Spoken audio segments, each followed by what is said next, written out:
Good morning, this is Scott at Blackberry Bog Farm. And this is not a real exciting picture, but the story behind it is kind of interesting, I think. So we're putting in probably our last crop of beans, carrots, and beets. It's the middle of July. Usually takes a couple months for these things to be ready. So for this planting, we are putting them under drip tape. This is at our Brownsmead place. And this morning I planted several hundred feet of beans, carrots, and beets. And then came back and we laid drip tape on the furrows where this was planted. And the dark brown that you see is where the water is soaking into the soil. This has only been running for about 15 minutes or so. The spacing on this drip tape is 6 inches apart.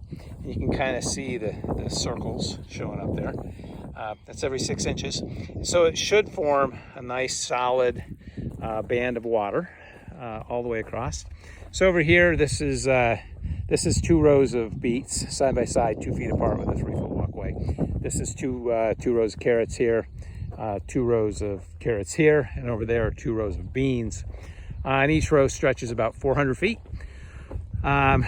So probably in a week or so, we should start seeing things coming up. The beans probably will be the first one.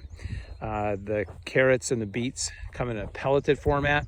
Makes it a little easier to seed them with a mechanical seeder that we have. And so the pellet has to break down before the seed can germinate and emerge. That's one of the reasons we have to keep them pretty evenly moist as well, is to help the seed break down the moisture helps break down that coating. As we look around out here just a little bit, this is Brussels sprouts here. Over here, just about ready to start picking lettuce down here. Here we moved our strawberry planting from Blackberry Bog to Brownsmead. It's over here. If we turn all the way around the other way, over here, you can see over there we have our onions, and then we have tomatoes, and then we have peas. We'll be picking snap peas down here in just a few days. It'll be a little bit before we're ready for tomatoes. The corn, the saying when I was growing up was knee-high by the 4th of July. Well, I'm hoping for knee-high by the 24th of July. That rain that we got in early June, the 4 inches of rain in 36 hours on that first weekend in June, set us back pretty badly down here. And it was hard to get out and get things planted. Then over here in the high tunnel, we have about 300 tomato plants and 200 pepper plants. We've started picking cherry tomatoes over here, and in the next few days we'll start picking full-size tomatoes. There's another couple hundred tomato plants out here in the field. Over on the other side, you can't really see from here, but that's about 2 acres of pumpkins, winter squash, and summer squash is over on the other side.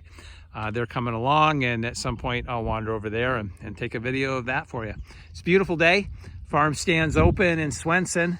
We have raspberries, blueberries, and blackberries, along with broccoli and cauliflower and cabbage and lettuce and garlic scapes. If you haven't had garlic scapes, now's a great time to try them.